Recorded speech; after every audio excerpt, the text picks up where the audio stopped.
Assalamualaikum 7th class. How are you? I hope you are all well. Today we start lecture number 8 from chapter number 7. ठीक है बेटा, कल हमने reading की थी बुक पेज नंबर 37 की, आज हमने करनी है बुक पेज नंबर 38 की रीडिंग। तो हम स्टार्ट करेंगे यहाँ से पेज नंबर 37 की लास्ट वाली लाइन से। Because they are all the same size and shape, क्योंकि ये जो तमाम कंटेनर्स होते हैं अपनी शेप और साइज़ में सेम होते हैं, एक जैसे होते हैं। The containers can be pack together very efficiently, in containers को बहुत अच्छे तरीके से इकट्ठा करके मौसर तरीके से पैक किया जाता है। ठीक है, पैक्ड टुगेदर इकट्ठे जोड़कर, वेरी एफिशिएंटली बहुत ही मौसर तरीके से, एफिशिएंटली मीन्स मौसर तरीके से। एट देयर डेस्टिनेशन, ठीक है, इनकी मंजिल मकसूद पर। The containers are loaded directly, containers को लोड किया जाता है डायरेक्टली ऑन द लॉरीज और ट्रेन्स। ठीक है, लॉरीज पर या ट्रेन्स पर। बेटा लॉरीज का मतलब होता है 4 पहियों वाली गाड़ियाँ जो हैं। ठीक है, ये देखें आपको साथ में पेज के ऊपर भी मीनिंग लिखे हुए नज़र आ रहे हैं। ये मीनिंग बेटा आपने बहुत अच्छे से लर्न करने हैं ताकि आपका कॉन्सेप्ट जो है वो क्लियर हो जाए। तो नेक्स्ट पैराग्राफ है पेज नंबर 38 पर, कम्युनिकेशन। हम इस चैप्टर में यही पढ़ रहे हैं ना, ट्रांसपोर्ट एंड कम्युनिकेशन। तो पहले हम सब ट्रांसपोर्ट के बारे में पढ़ रहे थे, अभी लास्ट में हम कम्युनिकेशन के बारे में पढ़ते हैं। कम्युनिकेशन मीन्स ज़राए मवासलात, बातचीत करने के ज़राए।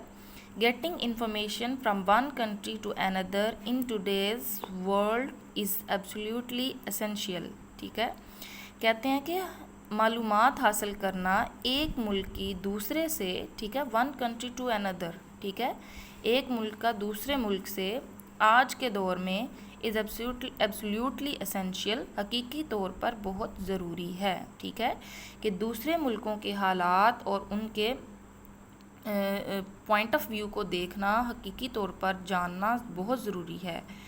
Both for trade and for international relations, ठीक है, तिजारत के लिए भी और इंटरनेशनल रिलेशंस के लिए भी, बैनुल-अक़वामी ताल्लुकात के लिए भी।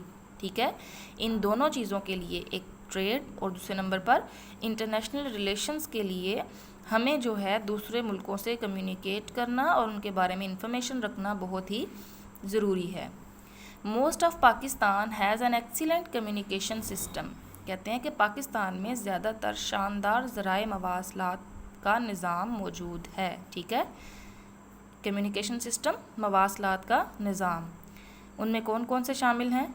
Television, radio, computers, mobile phones and other electronic equipment, और जो दूसरे बिजली के साजो सामान हैं वो सब हमारे मीन्स ऑफ कम्युनिकेशन हैं। Good communication is very valuable for keeping people in touch with world events. ठीक है, अच्छे जो मीन्स ऑफ कम्युनिकेशन हैं वो बहुत ही कीमती हैं, किस लिए? लोगों को दुनिया के साथ या दुनिया के वाक़यात के साथ टच रखने के लिए, ठीक है, उनके बारे में जानने के लिए। नॉट ओनली डिज़ास्टर्स, ना सिर्फ कुदरती आफात से, डिज़ास्टर्स मीन्स कुदरती आफात, तबाहियाँ, such as floods and earthquakes, जैसे कि सैलाब और ज़लज़ले। फ्लड्स मीन्स सैलाब, अर्थक्वेक्स मीन्स ज़लज़ले, but political developments as well. ठीक है, इसके साथ जो सियासी तरक्कियां हैं उनके बारे में भी जान सकते हैं लोग।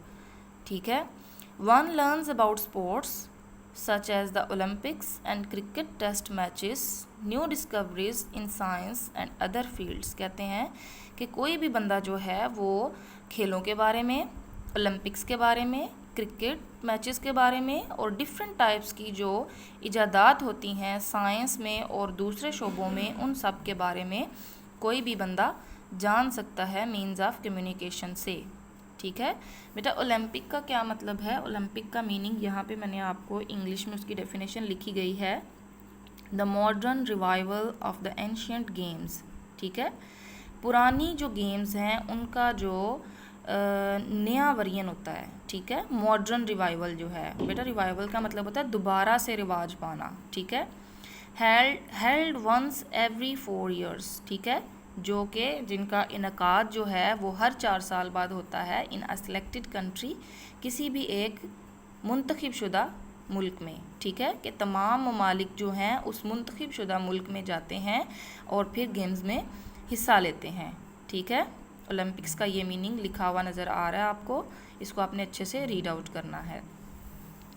तो नेक्स्ट यहाँ पे लास्ट वाली लाइन है, उसमें कहते हैं all of these make the nation better educated and aware of the world outside, कि ये तमाम जो ज़राए हैं वो किसी भी कौम को बेटर एजुकेटेड, बेहतर तालीम मुहैया करते हैं, अवेयर रखते हैं मतलब आगाह रखते हैं दुनिया से कि दुनिया में क्या हो रहा है, हमारे मुल्क से बाहर जो है वो डिफरेंट कंट्रीज़ में क्या हो रहा है। ये सब चीज़ें, ये जो मीन्स ऑफ कम्युनिकेशन है, टेलीविज़न, कंप्यूटर, मोबाइल फ़ोन्स, हमें आगाह रखते हैं दुनिया के हालातों वाक़यात से। ठीक है बेटा, ये आज आपके लिए पेज नंबर 38 की इतनी सी रीडिंग थी।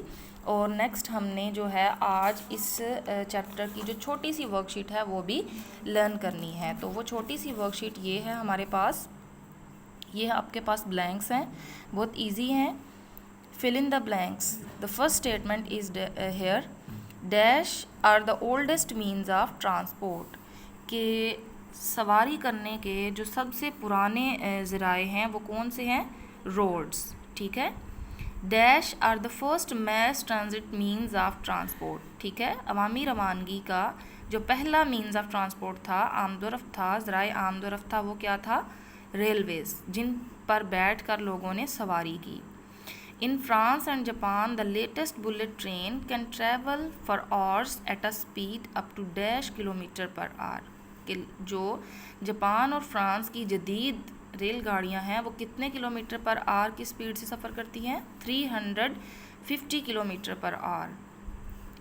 Dash are the means of transportation for oil and gas. ठीक है, कि कौन सी चीज़ें ऐसी हैं, किस चीज़ के ज़रिए हम ऑयल और गैस की ट्रांसपोर्टेशन करते हैं, पाइपलाइंस के ज़रिए। नेक्स्ट स्टेटमेंट है, large ocean going vessels can sell dash up the dash into the interior of Brazil. Large ocean going vessels बेटा बड़े बड़े जो उन्होंने समंदरी जहाज़ तैयार किए, वेजल्स का मतलब होता है जहाज़। ठीक है, वो 1500 किलोमीटर तक का सफ़र करते हैं, कहाँ पर, अमेज़ोन से into the interior of Brazil, Brazil के वसत तक। ठीक है, दरमियान तक। फिर उसके बाद लास्ट में वो आपसे क्वेश्चन करते हैं, name 5 means of communication. Means of communication 5 mention करने हैं आपने बेटा, आप कोई भी कर सकते हैं, television, computer, mobile phone, radio, telephone. ठीक है, यहाँ पे आपको 5 लिखे हुए नज़र आ रहे हैं, इसके अलावा भी आप इनके नेम मेंशन कर सकते हैं। और ये आपने वर्कशीट को बेटा बहुत अच्छे से और केयरफुली लर्न करना है विद रीडिंग।